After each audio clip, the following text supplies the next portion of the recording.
I would equate it to playing whack-a-mole where you're taking care of one thing and another thing pops up, and you're taking care of one thing and another thing pops up.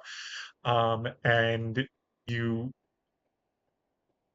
like whack-a-mole's a pain to begin with, but then you throw in that idea of the ultra heightened anxiety and the tension that you're living every day. And I understand, I believe everybody should do everything they can to extricate themselves from an abusive situation, but I understand why people don't, because that's just an overwhelming task that people see in front of them. And I think that it can be hard to look at the totality of that task. And kudos to everyone that does, because to me, you're just an incredibly brave person. But It's so true though, because the other thing that you build up the defense mechanism. And so it becomes so natural to just, you're in the home, this is what you need to do to survive when you go out. And some people don't recognize it. And so there might be little things that family and friends might begin to see that don't quite make sense, but that's where I think just providing information and education, never pushing anybody, because if they aren't ready, sometimes it can be just as traumatizing as it is staying in it. But I think one of the ways is to also know what your own comfort level is, because there's nothing wrong with somebody if there's concern. Because the other thing that happens is you sometimes then have the abuser is starts making accusations against friends or calling the police on them, and it becomes like a tangled web of every time she might reach out, or the party, you've got the other party trying to find ways. It's like having to be one step ahead. And so the first thing I think is education, and finding a place where he might not or she might not be able to find phone numbers, information. Is there a place that you can keep information safe, whether it's a friend's house or where you work, keeping it in a locked drawer? As you're gathering information, or as a friend or someone close to someone providing it, that is a big step too, because every so often them pulling it out of the drawer and looking at it helps. It's a long process. And I think as a friend, once you realize it and the shock wears off, our instinct is to want to do something. And sometimes the only thing we can do is provide the information until they're ready. But that is a big piece of it too. Each little step is a big deal on this, on the road to getting eventually, hopefully, safe and away from it. it's a long process. For me, I stopped seeing my father when I was 12 years old, and then and he stopped being my guardian or primary guardian when I was 6. And then it wasn't until I would say 16 that I really could avoid contact with him. And then it wasn't until he died where I was like, oh, I don't have to worry about this anymore. And that is what it is, unfortunately. It, but with that, I kind of want to flip the script a little bit and talk about the abuser, because in the empathy of it, and in the idea that everybody deserves help, one of the things that stands out to me is that I've never heard of or talked to or met an abuser who themselves wasn't also the victim of abuse at some point in their life. And I don't excuse it at all, but I do think I understand how someone ends up there, because you talked about that absolute lack of control over your own life, and we talked about that heightened sense of anxiety and everything. And I think, and this is just my own theory, I guess, is that what happens with abusers is they start off going, I would never do that because I hated it and I don't want to do it. And then they get into a situation where they start to feel a little out of control, a little bit like they don't have control, and they panic and they exercise whatever they can to get that control back. And then they're excited because they've gotten that control back. And then it's in steps because they're always chasing that full feeling of control where they don't have to feel like they don't have control anymore. And then essentially through those steps, they become the abuser, the very thing that they hated. Oh, sorry. No, I just wanted to say that you made a good point. This is a simplistic way, but a lot of times you look at it as managing anxiety because the abuse, a lot of times it's you almost look at it as an immature way of, even though you're an adult, not having the skills or the tools to be able to manage whatever it is making you reactive. And so, but that's a very good point. That's another way when you're looking at it through a family systems, is that it's a way to manage anxiety. Again, it's a simplistic, but you're absolutely right. I'm sorry for cutting you off. Oh, no worries. Really, all I wanted to do was just clarify that does not excuse the behavior at all. You still need a, Exactly. and I think the other thing that I have seen is if you have a parent that's having difficulty managing that and the way that they handle it is manipulation, abuse, the children, how do you expect them to not react in a way that, because if you can't self-regulate, the children are going to have difficulty self-regulating. And so that's part of the thing sometimes I don't always understand is when you have that behavior and, oh, let's put the kids in counseling. I don't care if it's an adult or not. If they are not expected to manage it, you're expecting children to develop skills living in a place where an adult doesn't have them. It is it is very different, or I would say weird. I would equate my own, I like to think of myself as reasonably well adjusted, but I like to think that a lot of that comes from me having been put in counseling at 4 or 5 with the abuse is part of it. And however, I would also like to say that counseling didn't have a huge effect on my life until I was further extricated from my abuser. And I None of should it clear, sunk in. What? no, I should clarify that I'm not talking about everyone. I'm talking more about some of what I used to see in domestic relations court, where we hold, or even kids that are getting into trouble, we hold the kids accountable. But a large percentage of children do not grow up to repeat those patterns. It's not, and a lot of times you'll see probably someone like you who does the complete opposite because you know what it's like, where your parenting is the opposite in the sense of the importance of showing love, of showing patience, of being much more aware of what you're doing. That is something that is more of what you would see. I guess I apologize. I was looking more at the extreme, which I give Oh you. no. Go ahead.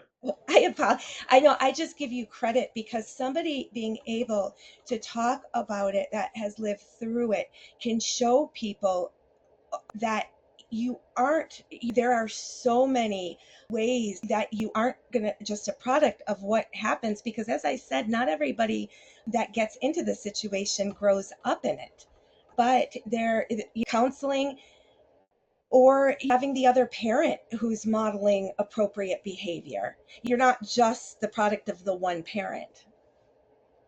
So I Yeah. apologize. Go ahead. Oh, No, I no. Oh. Well, sorry, Aaron. I just unmuted myself, but I was going to just chime in because I know typically with myself, I talk more of the clinical perspective, and I know that you're bringing up a lot of really great points and talking about different evidence-based research, especially with breaking the cycle. There are a lot of those personal stories and accounts that people will discuss where maybe they had seen a grandparent or another form of guardian that they experienced it firsthand of feeling abused or being a victim in a upbringing of a household, and their children might not even know of what they had went through until later when they're adults and they can sit and have that conversation, because I think they don't want their child or children to know about that upbringing that they'd had, that maybe they felt shame for, but maybe they bring it up to say, see, I was raised with love, or I wasn't raised with love, but I raised you with love, and I broke the cycle of, there's different life struggles and challenges, but you can overcome them and they can be managed just as long as you're taking that accountability and seeing through what may be healing that you have to go through. I think sometimes it's hard to break a cycle if there isn't the proper healing or counseling to follow it sometimes as well. And breaking a cycle, that it is so difficult to, because when you grow up in it, when you change the family system, it takes a lot of courage. And is when you talked about the respect you have for people that leave, the respect I have and other people for you who talk about it and have changed that. Changing in a family is very difficult. It is not easy, but it can happen. And I think that that's what's so important about talking about it.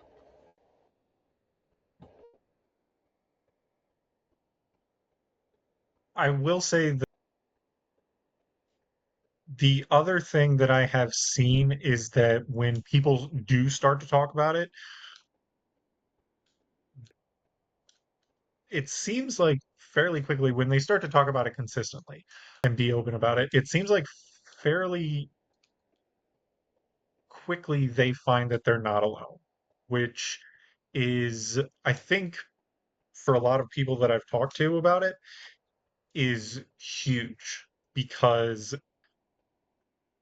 I think that's part of what makes the heightened anxiety game of whack-a-mole so difficult to play or to do is that you're doing this seemingly forever completely alone. That's the feeling that you have. And it really, I don't know of people that have done it alone, but wow, that's incredible to me to be able to do that. I think that victims of abuse always need to seek help. I'm sure there's somebody who's managed to get in the situation and get out on their own, but really it's so much a community thing. It's so much feeling like, hey, you have support, you have people who are looking out for you, who want the best for you. And again, just knowing that you're not alone because this is a mental health podcast and it is domestic violence is more going back to the very beginning. It's way more than just physical violence. The real impact is the assault on your mental health that Yes. is constantly happening. And for me and for everybody else that I've talked to that's gone through this in some way, knowing that you're not alone is really like a lifeline, I think. No, it is, because otherwise, your thought process and everything that you see ends up only being through the person that is trying to distort your reality. And so, if you don't have other supports, it's hard again to see that there is something that is not right. But I think the shame and all of becomes so strong too. And to know again that there are resources out there, and finding professionals that understand it and that will walk along with you, because It's been one of the most, I think, powerful things of when I started working it and thinking as an advocate 25 years ago. If somebody does something, you have to do this, he has got to get in trouble. And it's extremely complicated. And there's a lot more to it. The thing is, with mental health, we can't see it a lot of times. And that is, I think, when people see the physical abuse, you can see it. What somebody endures day in and day out in their family sometimes is, it's torture. They even sometimes call it terrorism of day in and day out, and needing that support and knowing you aren't crazy, because there's that crazy making behavior is what they often will call it. And it's just, um, I don't know. And again, it takes a lot of one to come forward. And excuse me, I think a lot of, I know myself went into the field with a history, not the exact same, but having that history and wanting to learn about it and be able to help others, because it's scary because you feel trapped in your own mind sometimes. No, absolutely. And I think that one of the things that goes hand in hand with domestic violence is PTSD, or more specifically CPTSD, which we talked about a little bit in a previous episode, where if you've been in a domestic violence situation, in my opinion, you have CPTSD because you're just in this situation where you don't have control over the things that are happening in your life, and they can often be bad things. And I think that one of the things that I've seen in my experience is that treatment for CPTSD, and I think that that's one of the things that complicates when people or have a therapist or somebody that they talk to um, with domestic violence, is that CPTSD is different.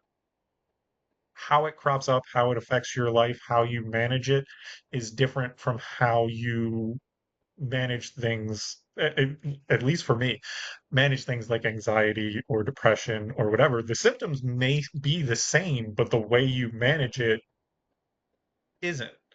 Because going to my own story, I said I've been in therapy off and on for most of my life, and there were a lot of things that I would do that where I'd be like, damn, I can't shake this bad habit. I can't improve on this. And I finally had a therapist who was like, well, we need to be treating you for CPTSD versus anxiety, whatever. And a lot of that stuff, once we went through that route, became a lot easier for me to manage. And I think that when you're a person going through it, the mental hurdles that you have getting to feeling okay and feeling normal, they're incredibly varied and far flung. And